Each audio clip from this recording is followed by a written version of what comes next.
Ada yang bilang katanya si Joko Kendil ini adalah ODGJ. Menurut pandangan Aki ini sampai keluarganya pun menyebutkan bahwa Joko Kendil ini agak sedikit bukan ODGJ ya, tapi agak sedikit kurang lah gitu Ki. Yeah. Nah, kalau menurut Aki ini gimana sih Ki si Joko Kendil ini Ki? Ini kan harus lebih dalam lagi nih Ki. Kalau orang yang dia kosongan nggak akan kuat ya. Mungkin kalau orang ODGJ kuat. Iya. Tapi kalau orang ODGJ ini nggak akan nalar dan nggak akan bisa dia itu menyambung. Diajak ngomong tuh nggak akan nyambung. Iya. Gue bisa bilang kayak gini, gue pun mengalami. Gue hampir 1 tahun gila. Tapi gue sekarang normal. Diajak ngobrol gue nyambung. Kan di Dieng pun ada yang namanya Mbah Fanani. Itu termasuk wali mahjub juga berarti dia. Mbah Panani itu termasuk wali mahjub karena dia itu profil diri Mbah Panani di sini, dia itu guru besar pesantren Torikot. Gue ketemu mau masuk ke tenda ngelihat dia aja tatapan matanya itu udah strot, udah bikin gue down. 35 tahun dia nggak diri, dia nggak kemana-mana, dia diam di tempat. Bisa loh?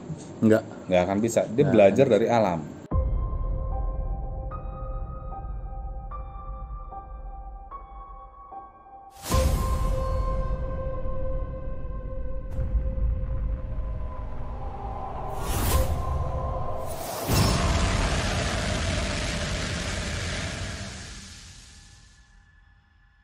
Assalamualaikum warahmatullahi wabarakatuh. Salam Rahayu. Salam Rahayu. Baik lagi di Jejak Gentala. Ki, jadi malam ini Ki, kebetulan di konten kita yang pembahasan masalah si Joko Kendil ini Ki. Iya. Itu banyak banget Ki mention di channel kita ini, yang banyak yang pro dan kontra nih Ki. Ada yang bilang katanya si Joko Kendil ini adalah ODGJ. Menurut pandangan Aki ini sampai keluarganya pun menyebutkan bahwa Joko Kendil ini agak sedikit bukan ODGJ ya, tapi agak sedikit kurang lah gitu Ki. Yeah. Nah, kalau menurut Aki ini gimana sih Ki si Joko Kendil ini Ki? Ini kan harus lebih dalam lagi nih Ki. Ya jadi banyak ya gue juga ngelihat tanggapan para netizen gitu ya, komentar-komentar yang negatif. Dia bilang ini orang gila, bahwa orang tuanya sendiri pun atau keluarganya bilang bahwa dia itu ODGJ kayak gitu kan. Dia ngelihat hanya secara lahir Dep. Iya. Jadi dia hanya ngelihat bingkisan aja. Jadi ngelihat hanya di luarnya aja. Kalau misalkan banyak orang-orang yang waras itu mempelajari ilmu, gila itu banyak. Banyak juga orang-orang, gua ngobatin orang ini dari dia normal, dia mempelajari tentang ada satu kitab mujarobat, dia mempelajari, mengamalkan sampai gila pun banyak gitu. Jadi kalau misalkan seseorang itu menjadi gila karena spiritual, itu sebenarnya bukan gila. Apa tuh Ki? Dia lagi menjalani proses untuk melaku, Karena gue bisa bilang kayak gini, gue pun mengalami. Gue hampir 1 tahun gila, tapi gue sekarang normal. Diajak ngobrol gue nyambung. Pada saat itu gue nggak nyambung karena gini, ceritanya gini. Waktu gue ngalamin menurut orang tua gue, menurut saudara gue itu gue gila, gue itu sering ngomong sendiri. Tapi menurut pribadi yang gue alami, gue itu ngobrol dengan sesuatu hal. Jadi sesuatu hal pembendaharaan yang Allah ciptakan itu bisa gue ajak ngomong. Termasuk waktu itu dia juga, gue ngelihat kayak tumbuhan dia dipotong, dia ngerasa sakit. Gue denger kayak gitu. Gue denger bahwa tumbuhan itu tuh ngerasa sakit kayak gitu. Menurut orang yang lihat kan gue gila. Iya, menurut orang yang nggak mempelajari ilmu itu ya. Menurut orang yang nggak memahami, orang-orang awam langsung lihat ngoceh sendiri pasti gila kayak gitu. Apalagi gue posisi waktu itu di pasar. Jadi kalau menurut gue Joko Kendil itu sebenarnya nggak gila. Kalau kita berbicara gila di sini ini perbedaan gila dan ngila. Kalau misalkan orang Jawa bilang ya, edan dan ngedan itu beda persepsi. Ngedan itu gimana? Kalau ngedan itu memang kita ini lelaku seperti orang gila. Makanya ada sejarah wali mahjub itu, dia saking kecintaannya dengan Allah, dia melupakan tentang keduniawiannya. Dia lupa siapa jati dirinya, yang dia ingat hanya Tuhan dan Allah aja. Oke. Berarti bisa dibilang kalau kayak, kan Aki bilang tadi kan kalau bahasa Jawa edan dan ngedan. Edan dan ngedan. Kalau edan itu bisa dibilang kalau edan itu gila beneran. Kalau ngedan sengaja gila mungkin. Gimana? Kita ini melupakan keduniawian seutuhnya. Kita nggak membutuhkan apa-apa. Ya kayak orang gila aja. Tapi itu ada laku ngedan. Laku ngedan ini bisa dilakukan atau terjadi itu bisa 1 tahun, 2 tahun, 3 tahun, bahkan sampai 10 tahun. Oke. Berarti banyak yang berita ini kan dari 2021, kemarin pun di video sebelum kita ini kata Aki kan sampai 2024 ya. Ya. Berarti kan kurang lebih sekitar 4 tahunan ya Ki ya. 4 tahunan. Kurang lebih 4 tahunan nanti dia bakal balik. Balik lagi ya. Dan itu dia berkeliling terus tuh. Sekarang gini loh, gue kemarin kan sempat ke Dieng kan. Dalam perjalanan laku gue ataupun pendakian gue ke Dieng, gue betul berpikir, gue hanya mendaki sekitar 2.500. Terus gue ke Sunrise Camp. Sunrise Camp itu sekitar 1 jam. Paling ya kalau misalnya gue hitung sekitar 3.000 meter. Itu aja gue kaki sampai sekarang masih pegel. Benar. Terus apalagi kita ngelihat Joko Kendil dari satu kota ke satu kota ke satu kota gitu kan. Kalau orang yang dia kosongan nggak akan kuat ya. Mungkin kalau orang ODGJ kuat. Iya. Tapi kalau orang ODGJ ini nggak akan nalar dan nggak akan bisa dia itu menyambung. Diajak ngomong tuh nggak akan nyambung. Iya. Karena saya juga lihat di beberapa video dari teman-teman konten YouTube yang lainnya juga kan banyak nih kayak Joko Kendil diwawancari langsung ya kan, dia ngobatin orang juga bisa. Terus dia ditanya tentang tujuan dia ke wali ini, makam wali ini, dia tuh emang nyambung gitu Ki. Jadi banyak di sini kewalian yang memang secara kasat mata kita lihat dengan mata lahiriah dia gila. Tapi dia wali, banyak namanya wali marjub.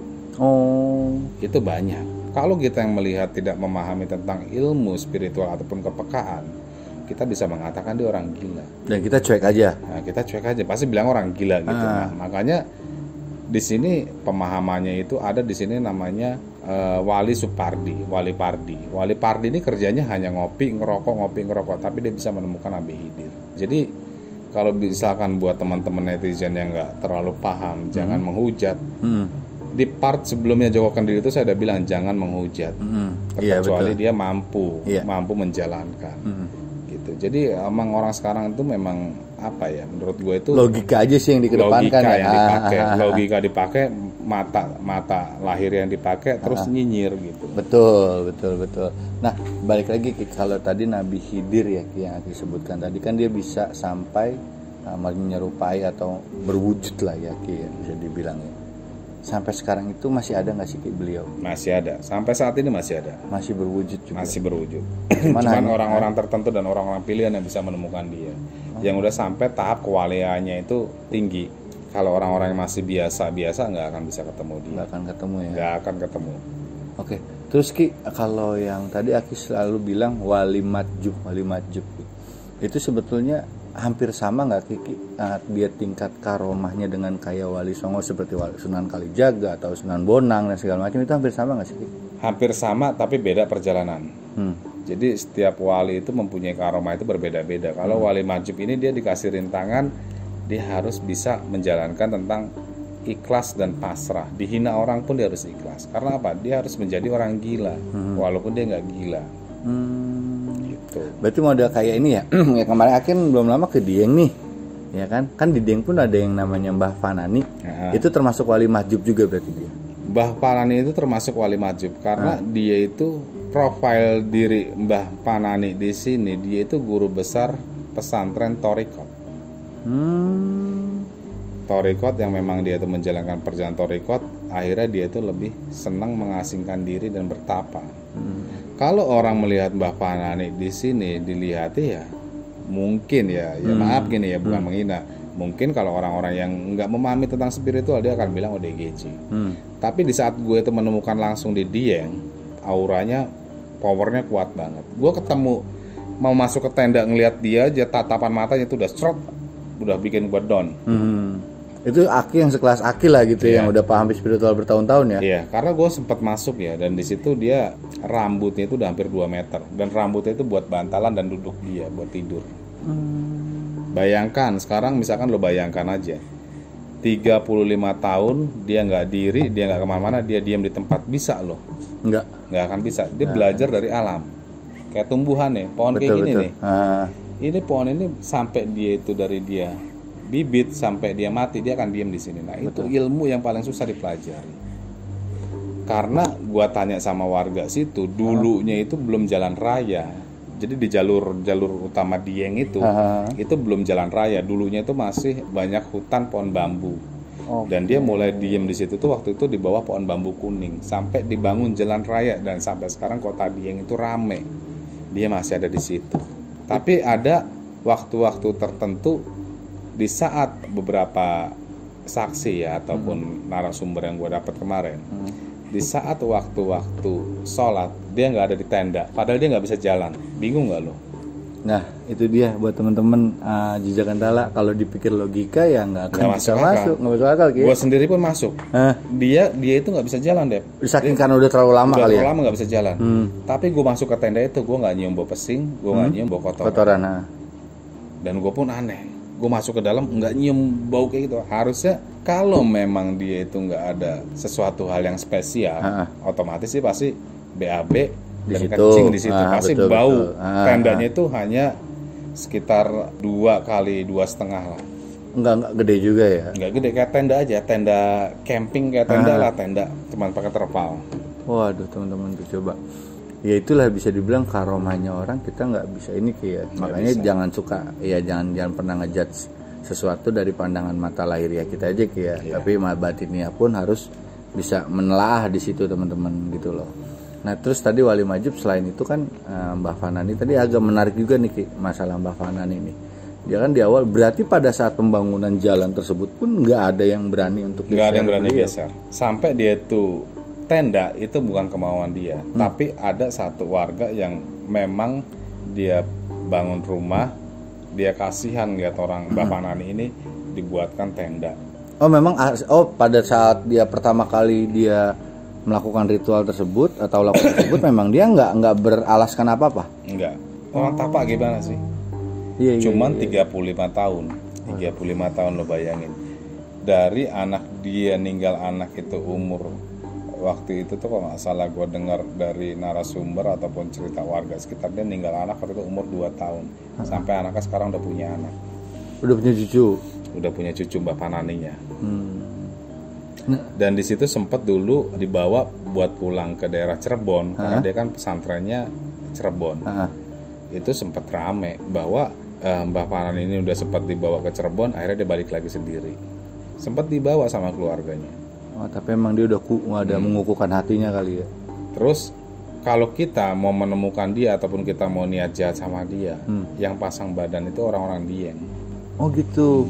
Makanya buat orang-orang yang misalkan kayak dia benerin ODGJ, dia motong rambutnya, potong rambut Mbah Fanani, nggak akan mempan tuh. Oh iya, karena juga ada beberapa konten kreator yang memang mereka kayak ngerapin ODGJ gini, kayak ada yang orang yang pada nggak dirawat coba dirapin sama dia gitu kan. Kalau orang mabuk katanya kualat Mbah Fanani masih gimana nih Ki? Jadi ada pernah warga situ, dia lagi mabok. Dia lagi mabok, naik motor, dia bilang ini orang gila dipercaya, dia ngelempar botol aqua tuh ke tenda itu. Dia udah melempar botol aqua ke tenda itu, nggak lama dia tabrakan mati langsung. Innalillah. Itu real ceritanya. Real cerita. Makanya, jadi dia kan karena ya kayak misalkan anak-anak sekarang gitu, nggak percaya kayak gitu kan, tangil kayaknya, songong gitu. Apaan katanya nih orang sakti dilempar lah pakai botol aqua sambil naik motor dia lari. Nggak lama dari tenda dia ngelempar botol itu, paling sekitar 100-200 meter dari tenda itu dihantam mobil lewat langsung berdua waktu itu. Iya. Serem juga ya teman-teman Jejak Gantala ya. Berarti bisa dibilang ya sebenarnya kalau keilmuan itu kan aku pernah ngomong juga di beberapa konten sebelumnya ya, bahwa ya ilmu goib atau ilmu spiritual ini sampai kapanpun akan tetap ada ya Ki. Karena akan ada. Sekarang gue mau tanya, ilmu gaib itu akan tetap ada. Karma itu dari dulu udah ada. Sampai sekarang masih ada nggak karma? Masih ada. Ilmu pun sama, nggak akan bisa hilang. Nggak akan bisa hilang. Mau lo percaya mau nggak, ilmu pun akan tetap ada. Jadi orang-orang yang memahami tentang ilmu spiritual itu walaupun sedikit. Karena apa? Orang-orang untuk menggemari ilmu spiritual itu dia tidak menyelami. Karena apa? Laku ritualnya berat ya. Betul. Jadi semua orang tuh mikir malas mempelajari spiritual karena memang orang-orang spiritual zaman dulu itu ya harus banyak laku lampahnya tentang perjalanan kehidupan. Jadi manusia itu sekarang itu lebih senang itu milih neraka ketimbang surga. Iya. Karena padahal surga murah ya Ki? Surga murah, gratis. Tapi orang milih neraka yang bayar. Iya, betul Ya kan? betul. Mau ke pub dia bayar. Iya. Mau karaokean dia bayar, mau main cabe-cabean dia bayar. Padahal kalau untuk ke surga gratis, cuma disuruh gratis. ibadah. Iya. Disuruh zikir, suruh ingat Tuhan, tapi orang nggak ada yang menjalankan. Betul. Itulah orang-orang sekarang. Nah, Niki balik lagi Ki. Masalah kayak awali masjid ini Ki. Mbah Fana nih khususnya. Kalau ke Jawa Kendil kan yang saya dengar ini kan beliau ini kan memang ketika ditinggal meninggal sama istrinya kan, ya kan. Nah, kalau Mbah Fana ini kan Aki bilang tadi dia melakukan ritual atau laku ini kan di saat anaknya umur 2 tahun. Iya. Nah, umur 2 tahun. 2 tahun ya kan, sampai dia sampai anaknya sekarang udah punya anak dan punya cucu bisa dibilang dianya ini. Nah, itu Ki kalau buat ada panggilan seperti itu Ki, sebenarnya kan kita bertentangan Ki, karena bisa dibilang ya kamu punya tanggung jawab untuk dunia karena punya anak istri. Nah, itu gimana Ki kalau menurut gitu? Ya makanya gue bilang wali majub di sini dia udah tidak memikirkan keduniawian. Dia udah nggak mikirin anak istri. Yang dia pikirkan aku dan Tuhan itu aja. Nah, itu berdosa nggak Ki? Nggak berdosa kalau memang panggilan. Karena dia meyakini. Sekarang gini deh, lu yakin nggak Allah itu maha kaya? Iya. Ya, dia udah meyakini. Kalau dia keyakinan dia itu dengan Allah, dia meninggalkan keluarga, dia udah yakin nih pasti anak istri gue dikasih rezeki. Udah sampai ke tahapan itu, makanya dibilang sama orang-orang yang memahami di luar nalar, di luar akal dikatakan, makanya orang-orang yang melihat secara lahiriah itu ODGJ. Padahal belum tentu. Orang gila itu belum tentu gila. Ya karena kalau saya nih berpikiran karena logika saya Ki, logika saya. Ketika kita ijab qabul di depan penghulu, kita kan ada misalnya 3 bulan tanpa memberikan nafkah kepada istri kita, baik lahir ataupun batin, itu kan udah bisa dibilang jatuh talak gitu loh Ki. Yang ditakutkan kan kalau pikir pendek saya, ya kita bertahun-tahun ninggalin berarti kan kita udah bercerai dong sama istri kita gitu loh Ki. Benar. Itu kalau kita dalam arti tidak menjalankan laku spiritual. Kalau orang-orang yang memahami tentang ilmu makrifat ataupun dia udah sampai ke tahapan yang tinggi, apalagi kewalian, udah pasti dia meninggalkan aset ataupun sesuatu hal buat keluarganya. Gitu. Kalau kayak Joko Kendil kan karena memang dia tuh istrinya udah meninggal, udah bebas lah hitungannya. Kan? Terus mau ngapain gitu? Ya udah dia melanglang buana, dia cuma bilang saya mau mencari jati diri dan saya mau menjalankan laku perintah ini. Kalau misalkan dia menjalankannya dari 2021 itu dia pernah namanya dia ke Gua Lalai ataupun Gua Kelelawar itu ada di hutan larangan tuh di Banyuwangi itu betul. Alas Purwo. Nah, di Alas Purwo itu dia 3 tahun. Gurunya dia aslinya dari Banyuwangi, dari Alas Purwo. Terus juga ada dia dapat petunjuknya, menurut dia itu dia dapat petunjuk itu di Gua Langse. Gua Langse ini ada di Jogja, yang dibilang itu kiblatnya ataupun tempat singgahnya Kanjeng Ratu Kidul dan pertapaan dari Soekarno di situ. Jadi kalau dilihat dari perjalanan spiritual, kalau orang gila dia nggak mungkin, kalau pada dasarnya dia gila dia nggak akan menjalankan spiritual. Iya. Jadi buat teman-teman di sini buat mempelajari tentang ilmu spiritual, masukan dari gua sih harus ada guru. Karena apa? Kalau kita hanya mengamalkan atau menjalankan puasa tanpa ada guru, yang ditakutkan kapasitas yang masuk ini berat. Iya. Harusnya dia itu kuat ngangkat 20 kilo, masuk 1 kintal, jebol badannya, itu jadi gila. Oke. Nah, teman-teman, jadi cukup gitu aja kali ya kita membahasnya Jawa Kendil ya. Mudah-mudahan bisa ngebuka lagi nih dan buat teman-teman yang masih mohon maaf masih nyinyir tentang keberadaan si Joko Kendil tersebut. Ya udahlah Ki ya, masing-masing aja Ki ya. Dan baik lagi ya, sebenarnya ilmu itu sampai kapanpun akan tetap ada gitu loh. Apalagi kalau ilmu goib atau spiritual ini kan bisa dibilang kalau mau buat teman-teman yang percaya ya, ya ini bakalan tetap ada dan itu bagian dari sejarah kita ya Ki ya. Karena dari dulu nenek moyang kita pasti bakalan punya ilmu-ilmu seperti itu Ki ya. Gitu loh ya kan. Oke teman-teman, gitu aja. Terima kasih banyak udah terus nonton channel kita. Jangan lupa di komen, di like, dan di subscribe juga channel kita. Oh ya, buat teman-teman nanti kalau seandainya teman-teman mau minta tolong sama Ki tentang Ki tolong dong bahas masalah ini, bahasa ini, insya Allah kita bisa jawab Ki ya. Iya, insya Allah. Terus gitu teman-teman juga kalau misalnya ada yang mau konsultasi sama Ki, boleh silakan Di sini Aki ada membuka pengobatan secara non medis juga bisa, mau ada pengasihan, pengobatan, terus pembukaan aura juga bisa di sini Aki ya gitu ya.